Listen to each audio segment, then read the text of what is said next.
The Antisocial Podcast, episode 306, 30 motherfucking 6. And my guest on this episode is, well, he's a legend. He's a legend, and I know I'm calling myself out again on this. I'm a broken record, but I never use the word legend lightly. Just putting it out there on record. Every time I use the word legend, I freaking mean it. And this is no exception. Silvio Massaro, vocalist, frontman of Melbourne metal band Vanishing. They've been around since the mid-90s. Silvio's one of the OGs, great guy, an amazing band. I'll tell you what, I think some of you guys know already, but I'm a bit of a fanboy. Vanishing were one of the first bands that I got attracted to when I was first discovering Australian music, Australian metal music in particular, and their early albums are just incredible. And I know that I've said this many times in the past, but I'm going to say it again. Tangled in Dream, in particular, is one of the greatest Australian albums of all time. Like, not Australian metal albums of all time, Australian albums of all time. And obviously, in the context of the VP catalogue and all the great releases that they put out over the years, I know Tangled in Dream is not underrated. It's often held in high regard and referred to as favourites, a favourite by a lot of fans. But outside of VP, man, ridiculously underrated. And I would encourage anybody to add that to their playlists, give the album a shot. It's just an amazing example of songwriting craftsmanship. It's just it's one of my all-time favorite albums. So I'm going to get off my soapbox and my subjective views on my favorite songs and albums and all that sort of stuff, and get into this episode.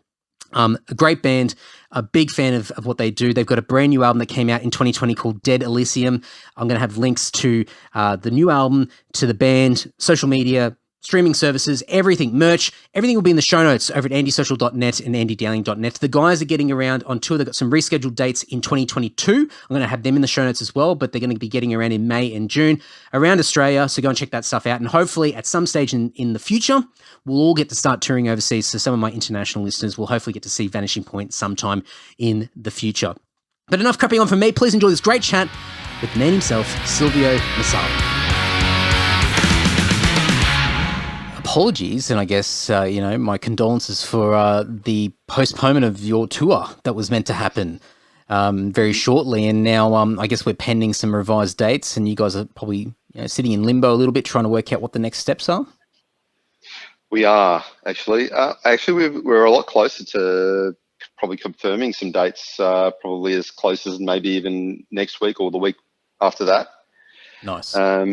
But yeah, it was, it's very disheartening when you have to sort of postpone gigs. No one really wants to do that, especially when people have, bought and paid for tickets and, looking forward to something more positive in light of what's going on in the world at the moment, but it was inevitable. The writing was on the wall, and I guess for a lot of venues, they were very hesitant about, putting on such a tour for a lot of bands, not just us, but just for a lot of bands as well. So yeah, we definitely had to make that decision and say, right, like we've been dragging our, feet for this long in making that decision. Let's just make it final and look towards, postponing the whole Eastern leg and look at rescheduling some dates and just moving forward that way. Hopefully we don't need to postpone again.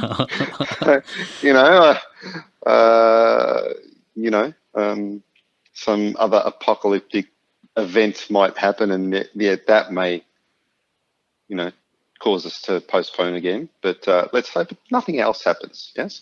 Touch wood, touch something. Not to jinx anyone, but yeah, it's tough, man. I mean, I've been, from our side in the band, when all these things started to happen early last year, I think like everybody, we sort of thought, oh, well, it'll be a few months off, and we'll kick back into it later in, 2020. And then you get to around September when people were starting to predict when things would start to go back to normal. And then you realize, oh, no, not quite. And then it just these fits and bursts of just being sort of led along because no one really knows what the future brings. And even now, I like we sort of made a decision in the band that we're just not accepting anything. We're not booking anything, but you know, we still get the email or the DM from somebody saying, "Hey, would you like to do this? It's like in 6 months time or 7 months time. It'll be safe. Don't worry about it." And we're like, "No, it's okay. We don't want to, you know, we'll just sit on our hands for the time being."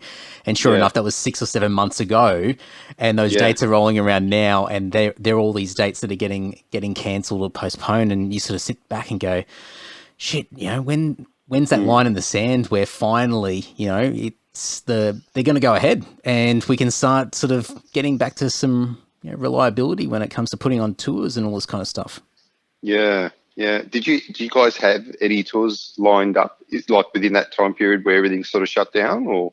No, we started to pencil out some stuff because at sort of towards the end of losing track of time, 2019, because we put out our last album then, and we just did a run of like just shows in Australia, so we 6 or 7 shows or something like that, and that was meant to be sort of just. It was only around the time of our album launch, so we thought, well, we've got to go back through and do another leg, and we'll start to do some of the regional places as well, and then we'll start to go overseas and start doing some of the places we've been previously. And we started to get offers to go starting in Southeast Asia, and we're trying to get back to Japan, but we didn't lock anything in. We hadn't even sort of confirmed any dates. We had a couple of offers here and there, and funnily enough, some stuff and I've told a few people on the podcast before, but like, you know, we had to turn down for other reasons, and this is pre sort of, you know, all the pandemic stuff kicking in, and I remember kicking myself, going, I can't believe that we're cancelling this stuff, like, or we're not accepting it, I should say. You know, the 16-year-old me would be just kicking himself, going, "What are you doing? You're breaking my heart."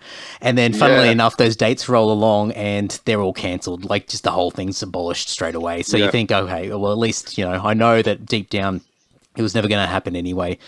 But but we were lucky. I think once I mean, I think we're similar to you guys in a way. Like, you know, we got to a point where you can't just pick up the phone and go, "Guys, let's go and play a gig," like, you know, next week or in a month's time or something like that. There's a lot of planning and scheduling, you know, that has to be put into place, and it's a tough machine to get firing and lubricated, you know. So you had to plan a long way in advance. So but we're sort of sitting there, sort of stagnant a little bit from a touring point of view now. Yeah, it's difficult, especially, and that's the hardest part too. Not only, you know, being ready to be able to, you know, play these shows, because, you know, all the rehearsal, that's time and effort that you put in behind it to put on not just a gig, but a show, you know. So, and being locked down, we weren't able to rehearse as a band for ages, you know, like. And that was, I think that kind of put a little bit of a dampener on the band's spirit a little bit. Just, you know, I mean, we have our own little sort of group chat on our phones, and we chat to each other every single day practically. You know, try to lighten the situation with, you know, some jokes, poke fun at each other and all that kind of stuff. And we're all sort of very hopeful about getting back together and rehearsing. And it looks like that we'll probably be doing that in the coming weeks with our, vaccinations are up in the past month or so. So it looks like we're seeing light at the end of the tunnel for that, which is really, really good. It'd be good to sort of see all the boys again. You know, I definitely miss that camaraderie, you know, that you have together with your bandmates and that. So it's something that we're all looking forward to, you know.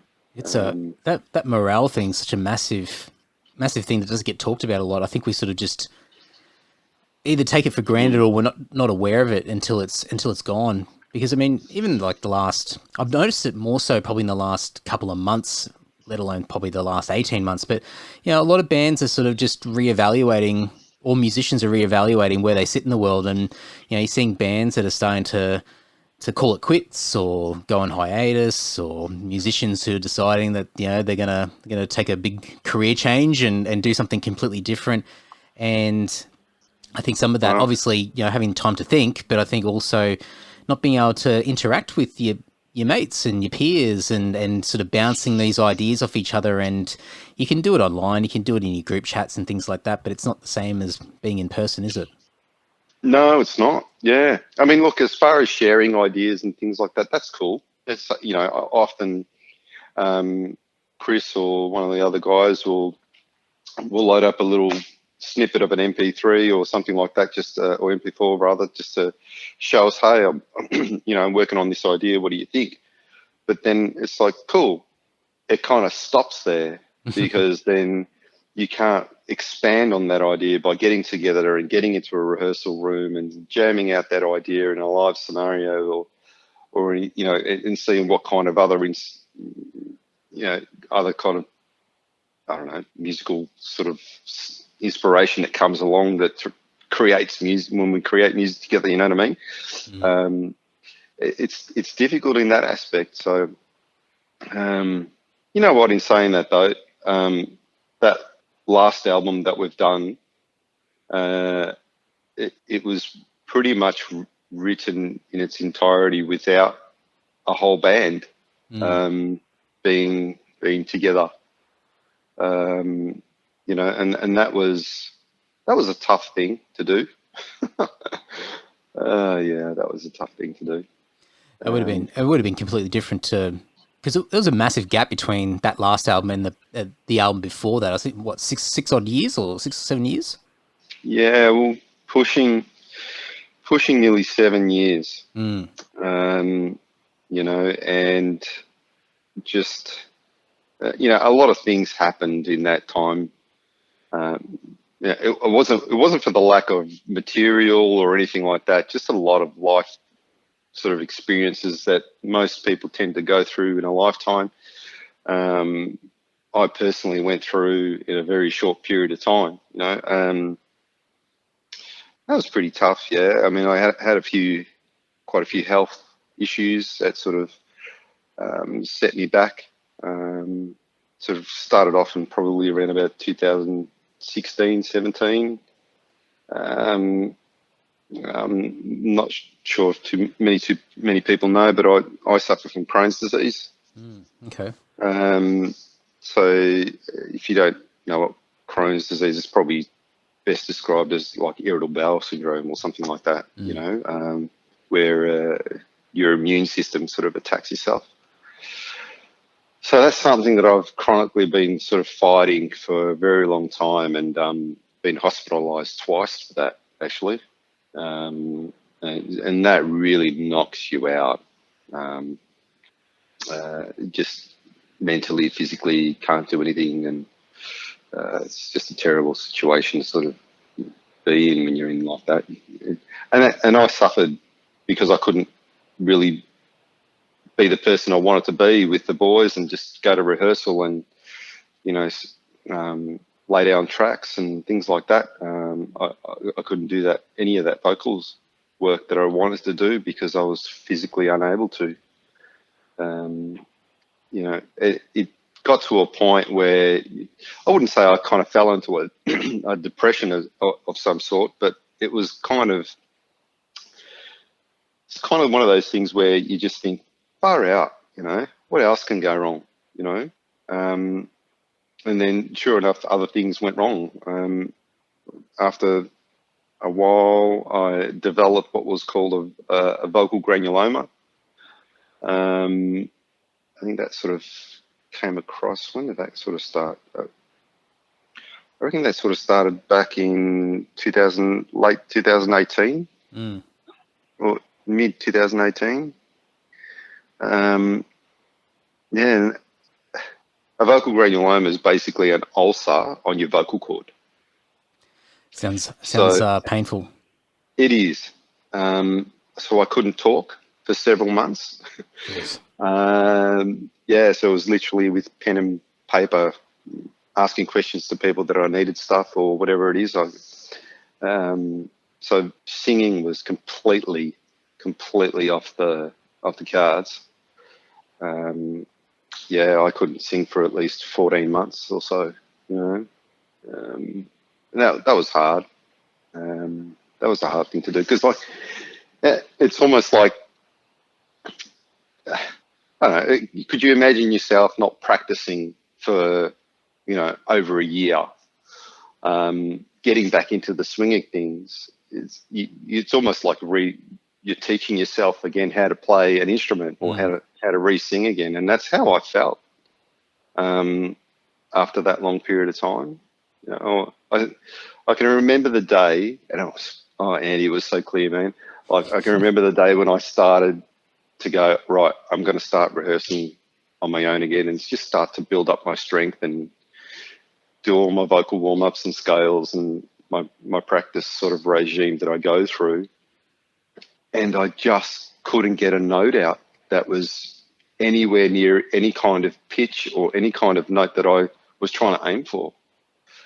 And it got to a point where I sat on the floor and I was just laughing. I'm like, this is just ridiculous. Why can't I just get that note, you know, that I just can do so easily before? And now it was literally like I was, 10 years old learning how to sing. That feeling of just being completely helpless and like not so much angry at myself, but just like that frustration and kind of set in. And then that I just went into a hysterical laugh because I was like, I just couldn't believe I couldn't do what I normally do, which came kind of second nature to me to do after all these years. But just at that point, I just couldn't hit a note at all, and it was definitely a frightening sort of experience to go through. I missed out on some shows, Yeah, oh, that's right. I remember that. You actually, I mean, that's probably a quick little thing to worth noting is you had who was it? Was it Cal come in from Battle Bard, and he did a show or two in replacement of yourself. I mean, he did. What sort of feelings were going through your head leading up to that, and even when the shows were happening, and realizing that you're not there, and no doubt this, I would assume it's the first time that you haven't performed with the band, and the band's performing elsewhere. Yes, yeah, it was. Look, it was something that I knew. I didn't want to cancel shows again. I cancelled a show with Camelot in 2018, and I was, so livid about that. I was just so disappointed with myself that I had to, but I knew physically I couldn't do that. But then there was that show that we got Cal to do for us. I thought you guys have got to keep going. Don't let me hold you back. And this is me talking to the boys. And we had this meeting, and we were like, the shows have been booked. Tickets have been sold. People are expecting somewhat of a show. Just we've got to give them something. We couldn't let anyone down. And I felt like I was letting a lot of people down. And I was so disappointed in myself for not being able to be physically able to do these shows. But I was grateful that we had someone to step into my little shoes, and I think he pulled it off okay. I heard some pretty good reports that for what he from where he came from, for the style of singing that he had, he did put his own spin on it, and from the feedback that I got, a lot of people did enjoy it. So and that made me feel really good. Yeah. And the boys were like just happy to be out there playing live again as well too. So because I think that was a long time between drinks as well, doing absolutely. those shows as well. Yeah, and I've had the same experience, but not due to health reasons, but for other reasons. I was physically not in the country, and the guys got offered to support Queensryche in Sydney, and I'm in, where was I? I was in Prague with my wife on a honeymoon, and it's just like, guys, you got to do it. I think we've sort of, in the back of our minds, we always had these thoughts about what would happen in these types of scenarios if something did pop up and someone wasn't available, and how easy it would be for us to get a friend in or get somebody that could come in keep the thing moving. And Tim even jokes himself. He goes, "Oh, maybe one day I won't be able to do it." I'm like, "Oh, Tim, that might be pushing the limit because you really sort of carry this fucking band." But sure, okay, we'll keep that in mind.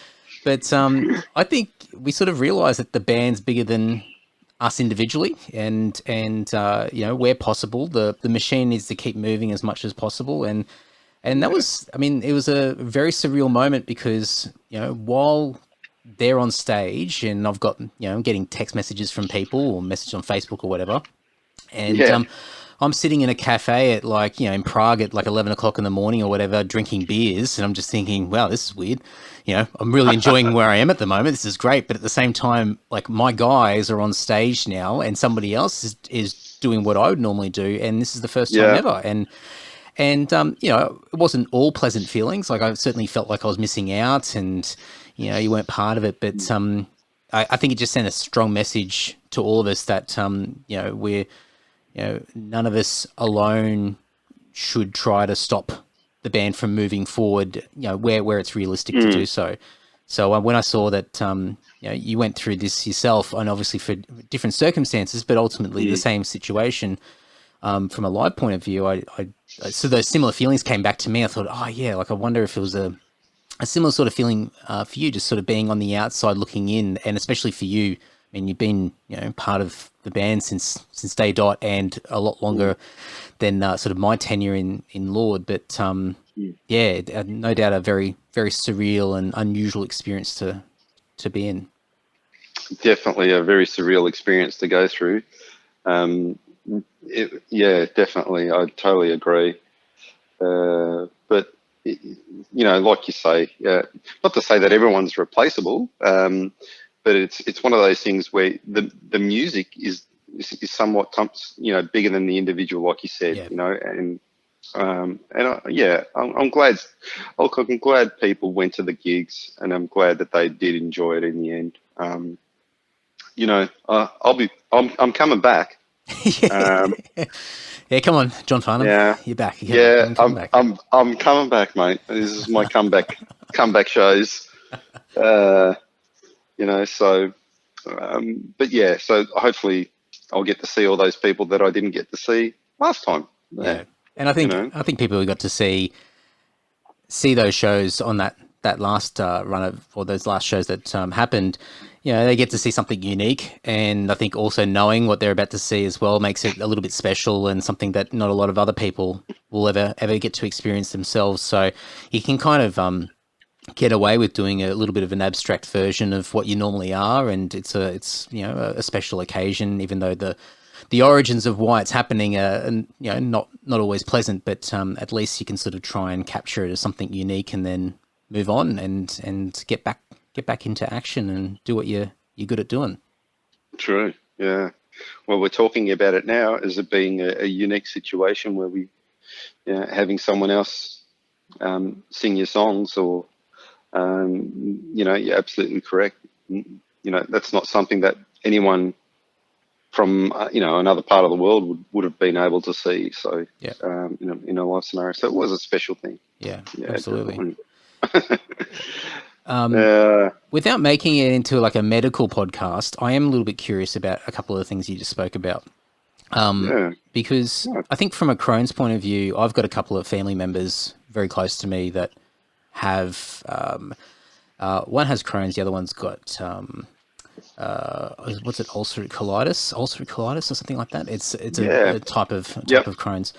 And I've two very different experiences from those people, but I think just the transition of obviously not understanding what's wrong to then finally working out a diagnosis and then trying to find treatment, and then I think ultimately, from what I understand, it's a thing that you live with, and you've got to readjust your life to sort of accept this in a way, and try to change different things in your life to be able to mitigate the symptoms that originally plagued you when it was undiagnosed. I mean, how how long did it take you to understand what was going wrong or what was up, and then sort of getting to a point where I would assume like where you are now, like it's something that you're able to manage and take care of. But I mean, what was that period of time? What did it look like? It was really scary. It was one. It was I can recall one day just collapsing on the bathroom floor and just literally curled up into a ball with some excruciating pain, just coming from my lower abdomen. And the pain was so severe, like I couldn't control the yells and screams that it was like literally someone stabbing me. If anyone knows what that feels like, but that's probably the only way I can really kind of describe it, really. It was just like a real sharp sort of stabbing kind of pain that was just constant, and it just didn't go away. And that was frightful because I was like, what the, hell's going on, and usually everyone's sort of mostly for the better part in control of their own bodies, but when something like that happens, so involuntary, where it just takes over, the pain is just so excruciating, you start to be real fearful and frightful of what's happening around you. I was just like, I just didn't know what to do. So I think we rushed off to the hospital, and I was in emergency for the better part of 16 hours, just on some painkillers. And then at that stage, I'm just trying to remember the chain of events that happened. Just started taking all these tests until probably 4 or 5 days later, I was still in hospital after being admitted. That's when they sort of said, "Look, you've had a severe bout of Crohn's disease, an inflammatory situation where your bowels are severely ulcerated, and I was bleeding internally, and it wasn't really a good thing to go through." And I thought to myself, all right, I think I'm a pretty healthy kind of guy. I'm not overweight or anything like that, and I eat fairly healthy as well too. So I'm not a smoker. I'm not a massive drinker. And I thought to myself, well, what is it that's causing this? And no one could give me an answer. No one knows when it comes or how it comes. No one knows. There isn't a cure for it. There's just sort of a system in place to sort of manage the pain and sort of control the inflammatory bouts that happen with Crohn's disease and colitis and those kind of things. So for me, it was a scary thing that happened to me, and I learnt very, very quickly all about this disease. So it was a frightful event that having to go through, not knowing what's happening to you, and then sort of realizing you've got this for the rest of your life now. I think that's the toughest part. Like just just from secondhand experiences of people that I know, getting that information, that confirmation that this is not going away. It's not something that you can take and eventually over time it'll go forever. It's always going to be there. And I watched these people come to terms with that, and that's a really tough thing because there's just so much to it, and just what you explained or described, just having various versions of that happening to others. Can't imagine the weight of having to process that and understand what do you do moving forward. Yeah, it's hard. It's almost a lifestyle change as well too. you know, trying to, you know, I mean, some doctors were saying, you know, having a stressful kind of lifestyle as well too can sort of exacerbate the symptoms. I guess at the time I was going through quite a bit of a challenging period, not only through, you know, the vocal granuloma periods, but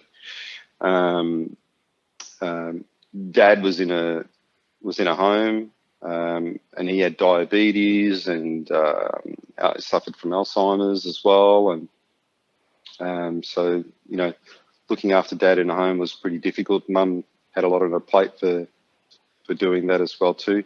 He passed away in 2018, and so that sort of,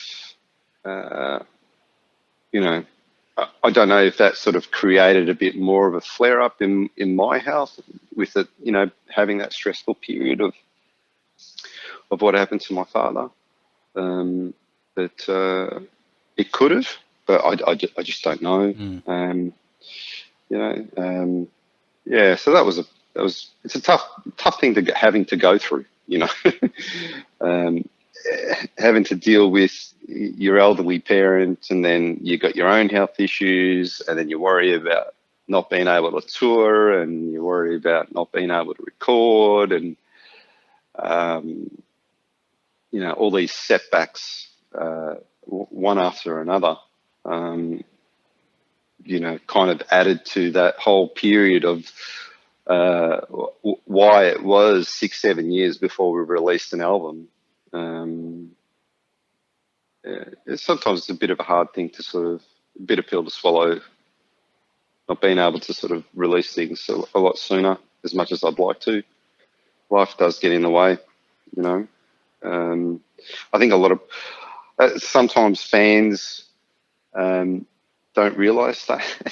Oh yeah. Yeah, you know. Come to Brazil. Yeah. That's the equivalent. I'd love to, you know, as much as I'd love to do every fan's request to, you know, play in their own backyard for their, you know, 21st or 16th birthday. Yeah, no problem.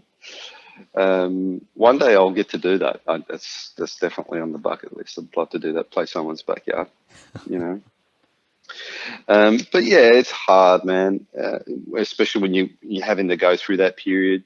You know, 2019, my mother passed away. So that was another thing that was another setback as well too. That was kind of unexpected. Mum passed away within 13 days, not knowing that there was anything wrong with her. So that was a bit of a shock to me and to my family and everyone else around me, you know. And that was really at a period where I was in the middle of recording, having the strength to build up after having not, you know, sung for such a long time. That was at a period where I had sort of built up enough strength and kind of got back to what I felt comfortable enough to lay vocals down on a record, you know.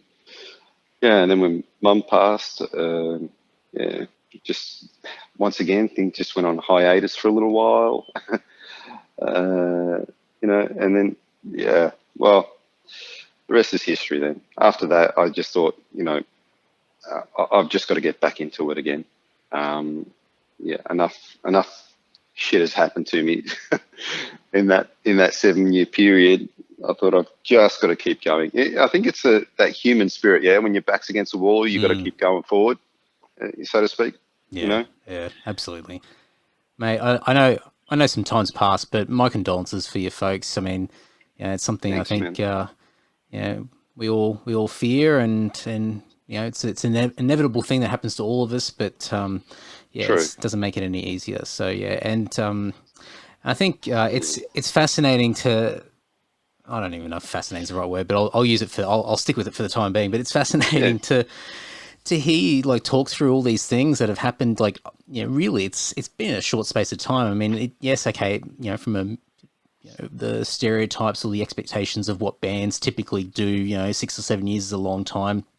But in life, I mean, that's that's a lot of shit that's happening in a very short window, you know, and that's a lot to process and a lot to adjust. And I could only begin to imagine that there were probably many times where you sort of just almost having to try and take a step back and just look at everything, you know, just reevaluating everything around you, because constantly just the goalposts keep changing, you know, and not in your favor, what it would appear.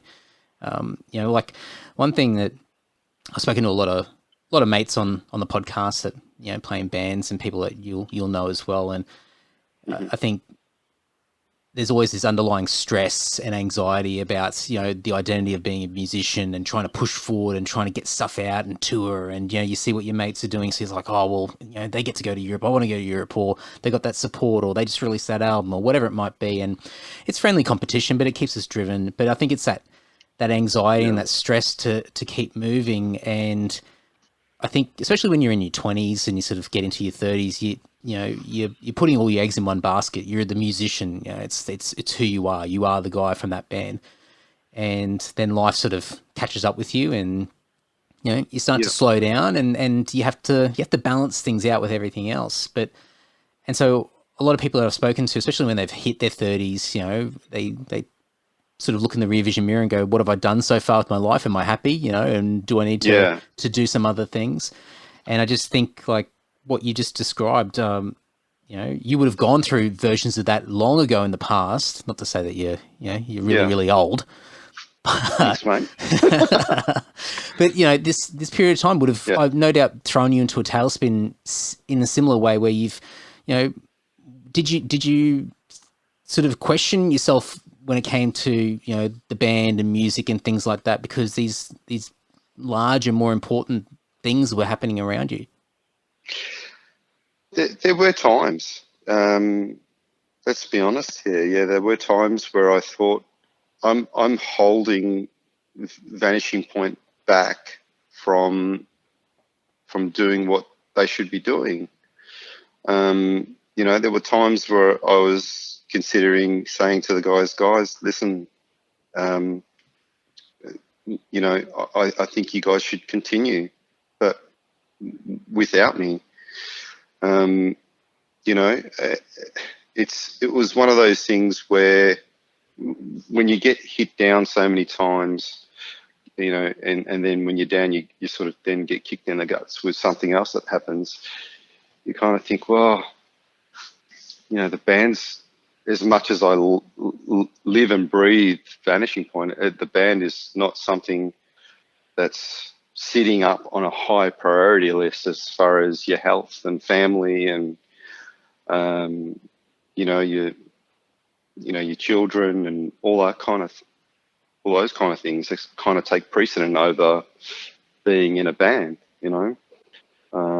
Most definitely it's one of those decisions that was difficult to make, but for me, although, you know, there were times where I thought about it, and, you know, I had those conversations with my guitar player Chris, as you know.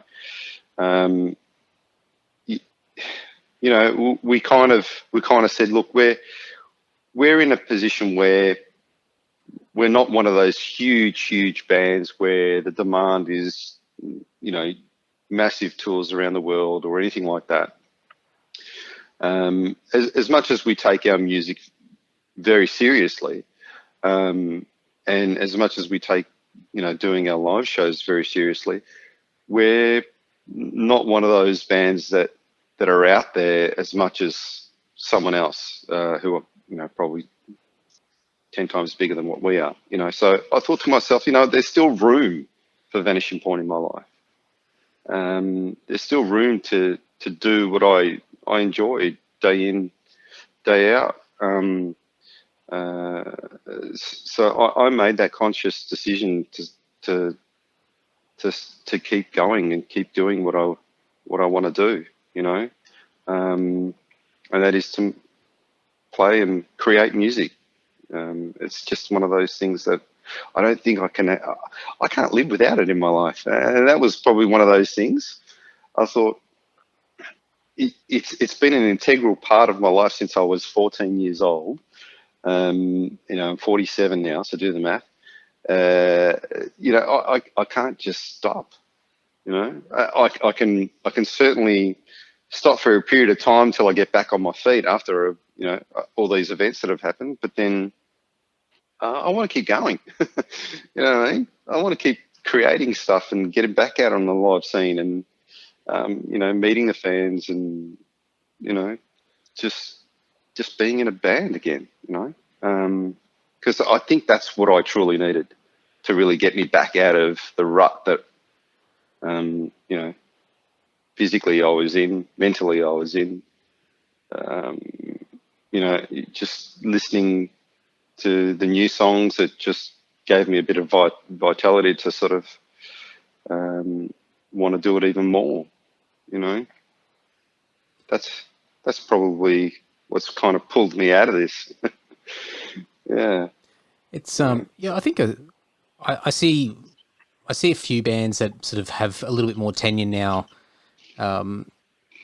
slow down, but not because of anything that's necessarily against their will, but just because of life, really. It's just, you know, that's just life comes into play and there's a lot more balance that has to be taken into account with, you know, priorities and family and careers and all sorts of stuff. And music's no longer that full-time gig or that full-time pursuit that it used to be. Yeah. And I think, you know, I've certainly gone through that. You know, I'm 10 years younger than you, so I'm sort of, you know, I've been going through a lot of that over the past several years. Thanks for making a point of that, mate. Yeah, I just wanted to, yeah, I know. I was trying to find a way to shoehorn that one in. Yeah. Okay. Is that something you want me to clip out? No, that's fine. That's fine. That's right. They can look up our date of births. So, but yeah, I've been, yeah, a lot of these sort of thoughts along the way, and as you get pulled in different directions for good reasons or for other reasons, and you have to be really realistic about it. And where do you put your eggs? And you can't always just put them in the one basket.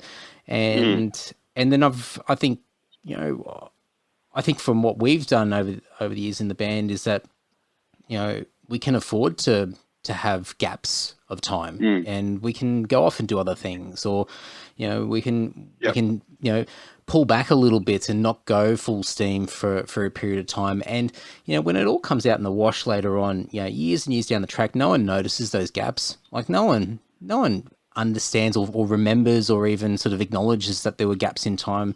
And I've used the example heaps of times. Like I look at, you know, a shelf full of CDs, and I'm looking at bands that we all know, and you look at the albums in, you know, in order of release, and then you notice that there's like long periods of time between albums, and they're not always necessarily touring, but, you know, years and years down the track, you don't know that, you know, and you don't care. And I think for me, that sort of helped. And I think a lot of other people that I've known over the years, that sort of larger perspective of understanding that, you know, we don't have to always move so quickly all the time. And sometimes we just have to attend to life, other aspects of life, and then we can come back and it's all good, and we can pick it up where we left off. Or, you know, in your case, you know, having to maybe start from scratch in some aspects, you know, with your voice, but it sort of just takes a bit of that stress and that pressure off you, that, you know, the needle has to keep being, you know, it has to keep moving all the time.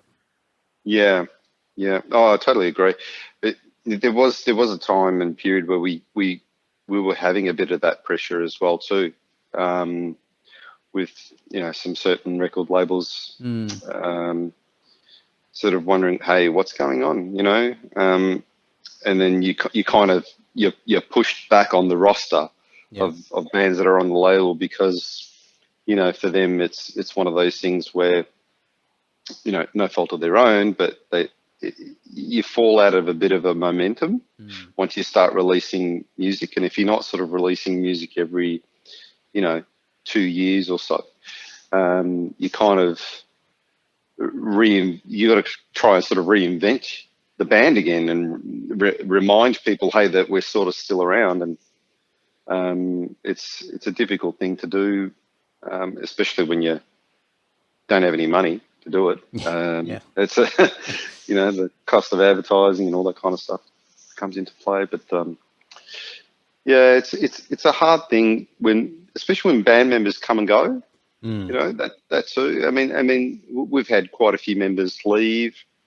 and come back and then leave again, and it's purely because of those life scenarios, having kids and getting married or moving to a different place, and all those things come into factor, and people are people. They sort of reevaluate and say, all right, what's more important to me right now, my family or music, or so that happens, quite regularly in a lot of bands, I would imagine, but it's happened quite a few times with us. We've got a couple of new members as well too. They haven't yet played live. So yeah, Damien and Gaston, new drummer, new bass player. So these guys are screaming, itching to get out onto the live scene and do some live shows as well. It's like welcome to the band, and you can just sit down and just wait because it's going to be a while before you play. Yep. That's exactly how it has been. They've very, very patiently sort of, been sitting down and waiting until we're able to even rehearse again. Yeah. But yeah, it's. I guess the other thing too is, I don't know if you guys find it difficult, is that being that we're in Australia, it's not so easy for us. We're on this little island away from the rest of the world, where we can't just jump on a plane and 30 minutes we're in another country, or, jump on a fast train and an hour or two we're in another country where we can be doing, shows all across Europe or Asia or even America for that matter. You know what I mean? So it's difficult in that aspect. So we're heavily relying on the internet to sort of push our music out there, when we're, especially in these kind of periods too. Yeah, I mean, it's incredibly different these days to, well, even 2 years ago, pre-COVID, there was still, we took it for granted, but most people could get out and play shows and still tour. Even for us poor bastards that in the arse end of the world in Australia, we still had opportunities, and then all the pandemic stuff took that away, and you've seen a lot of creativity over the past sort of 18 months of people just trying to keep their little machines moving and try to keep their name out there. And it's been fascinating, and at times a bit heartbreaking, because you can see some people have really taken advantage of it, found the opportunities, found the silver lining, and have really sort of thrived in it. And other people have gone the opposite, and you can't fault them for being impacted that way as well. And it's just been a very, very interesting time, and just a reminder of just how quickly everything in the world is changing. I'm sure, even 10 years ago, you would at that time be saying, well, yeah, things are changing, but probably not as quickly as what they are now. And something that was the rule of thumb as far as how to promote your band or record or get something out there, in another month's time or something like that, could be irrelevant or not best practice, or there's a better way, or there's a new app, or there's something out there. It's like, oh shit, gotta try and keep up here. It's getting exhausting. Yeah, I know. It is exhausting. My goodness, is it exhausting? Because I mean, as well as trying to stay on top of all that kind of stuff, I mean, you've got your family, your friends, and just work as well too. Because we're, I mean, being in Vanishing Point's not my full-time gig. So I run my own business as well. So, and that's quite demanding at times, where it's my hours are just any hours of the day, really. Sometimes I'll get emails at 10:30, 11 o'clock at night, and it's one of those processes that you sort of put yourself out there, especially when you're running your own business. You know what I mean? So, yeah, definitely a difficult thing to sort of juggle and manage. I always forget that Chris isn't an OG of Vanishing Point. Because he's just been with the band for so many years. I just thought, he was just there from the beginning. But I know he came in a little bit after In Thought came out. But I mean, you guys have been the mainstay almost since the beginning. You're one of the OGs. I mean, thinking back to probably just for the sake of Chris, around the time Chris joining the band and Tangled in Dream coming out and all that.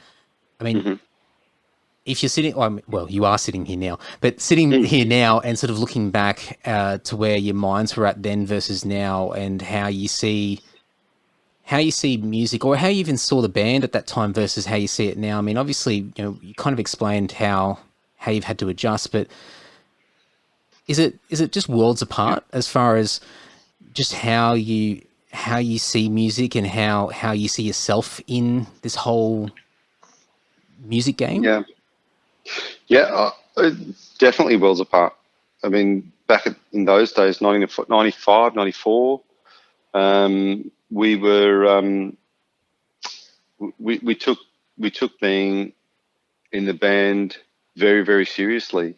It was one of those moments where we were in a garage rehearsing, and we kind of made that pact. Well, we were like, well, this is it, boys. We want if we're going to do this, we're going to do this right. And we were all on the same page, and we were rehearsing 4 nights a week, religiously. It was such a fine-tuned machine. We'd get in there and we'd do maybe 3 sets straight from back to back, and no one would ever make a mistake. You know what I mean? It was totally different to now, because we make mistakes all the time now.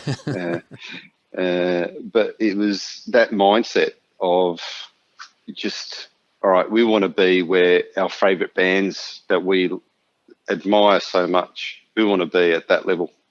I think I recall making this comment on a radio station many years ago, saying, and I got shit canned for it, but I didn't care. But I said, hey, I had this teenage, sort of dream or aspiration to be a rock star. Yeah. And I think the radio announcer kind of chuckled to himself, and then I got some online comments saying what a tosser I was, or anything like that. And this was like the very beginning of Vanishing Point, where we were just nobodies. We were just literally a garage band. Yeah. And I think back to that moment. It's that my mindset at that time was like, no, I really want to be a rock star. I just had this, notion that this is what I want to do for the rest of my life.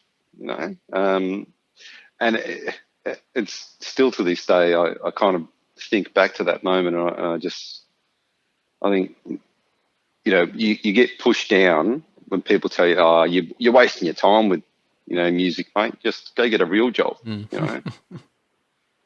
And I'm like, well, you know what, mate? I do have a real job, but I'm not going to waste my time not being in a band, because I enjoy it. I mean, I kind of throw that scenario of some people like to play football or go to the gym or have some other hobby in their life apart from their own mundane work life. So, and I find solace in music, and I have right through my whole entire career. But it has changed just purely because, those life events that happen, so it has changed dramatically over the years of being in Vanishing Point from when I first started with VP. Did you resist some of that to begin with? Like when you realized, I don't know if you had a moment where you realized, oh, well, maybe I'm not going to be that rock star that you had in your head many years ago, or not the version that you originally thought, and you could see yourself having to balance all these different things that were happening in your life as you get older. Yeah. Was there a bit of resistance to that to begin with, or did you sort of just naturally find yourself there and go, oh, this is what life looks like now? I think at the time I was so adamant about, succeeding. Failure wasn't really an option. I just wanted to be in a band. I just wanted to sing. I just wanted to go out and play live. I wanted all these things. I wouldn't say I manifested it to happen, but because I wanted it so much, I literally just made it happen. We went out and did these shows. We went out and rehearsed so many nights a week. We worked hard at it. So it's one of those things where the resistance probably came, I don't know if resistance is the right word, but when these life experiences came along, like, for example, starting up a family, getting married, getting divorced and getting remarried again, and, dealing with, just health issues and things like that. That's where the resistance then came later on. We sort of touched on that previously. But in the beginning, no. It was full steam ahead, mate. Yeah, it was like, this is what I want to do. Yeah. I hated working, didn't want to go to school, Then realised, shit, I need money to survive. It's a similar path that most of us go down. You have these wake up calls, at different points in your life. You go, oh, that's right. And often, like, even years later, you'll have family members that go, oh, I remember when I told you that when you were 14 or 15 or whatever, and you told me to get stuffed. It's like, oh yeah, okay, thanks for reminding me. Yes, you were right. Yeah. You're right. But at the time, it's very hard to convince otherwise. But you have to. I think sometimes you have to just find it out yourself, and sometimes the hard way. Yeah, absolutely. But that was all right. I think I did okay in the end. I think you did, mate. And like, to be honest, I mean, the album you guys put out last year was just like incredible, and I think especially incredible considering the time that's passed. And I mean, knowing you guys and I've spoken to Chris a bunch of times over the years, and just knowing the challenges that have just been facing everybody, and just having to try and keep things moving, and to see that come out of all that is inspiring. I think it's exciting from another musician's point of view, and I think for me, like, big fan of the band, always have been, especially when I was discovering what Australian music was all about and trying to work out who's who, and you guys were one of those early bands that I certainly latched onto. So it's been exciting to see, what you guys have still been able to do, despite all the madness that's been circulating us. And I guess, as frustrating as, the postponements and all the sort of kinks in the road, the fact that you guys are still plowing ahead is great. And it's sort of reassuring to a lot of the rest of us that, there's plenty of time and we can all get back out there and keep doing our thing. Yeah. Thanks, man. I appreciate that. Yeah. Thank you so much. And that's pretty cool. So from because I'll keep it on the time, but obviously some new dates. So by the time this comes out, there'll probably be some new dates. So I'll chuck some links in so people can check it out, and I'll plug them in the outro so people know where to go. But what else is happening behind the scenes? Is the main focus at the moment just getting out and playing some shows, or are you guys sort of tinkering away in the workshop with new tunes and keeping that stuff moving? Most definitely. As far as new tunes go, if you talk to Chris, he'll say, "Yeah, we've got enough material for another 2 albums." So, but it's one of those things where we'll have to sit down together and dissect everything, and we'll probably, out of all those ideas, we'll probably have enough for 1 album, not 2. You know what I mean? So, because you know what it's like, you have so many ideas, and then you kind of think, oh, you know what, let's shelve that because it's not quite there yet, and get back to it later, that type of stuff, So, but there is a lot of new material that is, sitting in a computer somewhere that, requires a lot of attention to, start working on the vocal melodies, start working on lyrics, and start introducing it in a sort of live rehearsal scenario to see how it sounds in the live aspect. Because often enough, you'd be writing something in your bedroom or lounge room or wherever we're creating music, but then bring that same piece that sounds amazing in your headphones or speakers that you're listening to, in a live sense, and bring it into a live rehearsal scenario, and it would sound completely different to what you're listening to, and you think something's not right. So there's little tweaks that you need to do before finalizing, a complete song before it's ready to go down on a CD. But yeah, there's enough music for us to keep going with. We're just really hopeful that we can get back together again in the rehearsal room so we can start,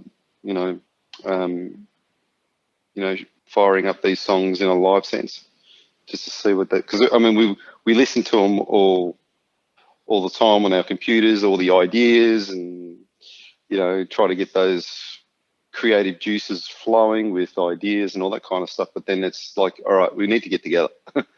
We need to get together and try to jam these out, just see how they truly sound, together.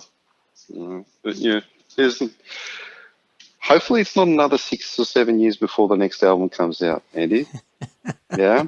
And if it is, then that's okay. It's fine. Yeah. There's no pressure, mate. You guys just, when you're ready, you're ready. All good. Okay. I'm glad you said that. I'm gonna tell Chris. I'm gonna say Andy said not to rush this one. I'm gonna get some messages from him. Yeah, you will. What are you fucking talking about, mate? Now, go and grab the latest album, Dead Elysium, over at vanishing-point.com.au. And I'm going to have all the links to everything in the show notes over at andysocial.net, andydowling.net, the website, the social media pages, the streaming links, some video clips, all that kind of stuff's going to be over there. If you're around, depending on when you listen to this, the guys have got rescheduled tour dates for May and June of 2022. And they're playing places like Melbourne, Adelaide, Brisbane, Canberra, Sydney, and maybe there might be some more dates by the time those dates roll around, who knows, but stay tuned and follow the guys on the socials.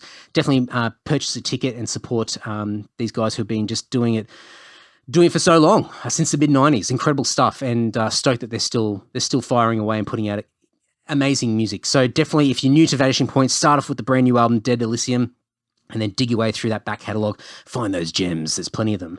Go and check it all out. So before we wrap it up, of course, patreon.com/Andy Dowling. I've removed all the tiers except for the $1 tier and the $5 tier. That's $1 per month or $5 per month. It is an amazing way to support this podcast, and it takes a little bit of the load off the monthly expenses of hosting the podcast, hosting the website, the editing, the production, the gear, whatever it might be. But more importantly, it's to have an ever-growing platform of people that support this podcast and help it to grow, but also to become a tool that we can use to help elevate and promote these amazing people who've been on the podcast, whether it be in music or otherwise. All these endeavors and projects and businesses and things that people have just thrown their lives into. I'm hoping that the anti-social community becomes this natural sort of reaction every time someone's on the podcast, and after they've been on the podcast, just continuing to give love and support and giving them social media love, supporting them by purchasing products or whatever it might be, or just talking about them and just hyping them up. So I'm hoping that Patreon is a little bit of a tool that can help sort of facilitate some of that stuff. So jump on over there. If you can spare $1 or $5 a month, I would absolutely love you long time. So go and check it out over at patreon.com/Andy Dowling. And that's a wrap, folks. That's enough. That's enough crapping on from me. Another episode in the bag, another one coming very, very soon. So until then, take care and ta-ta.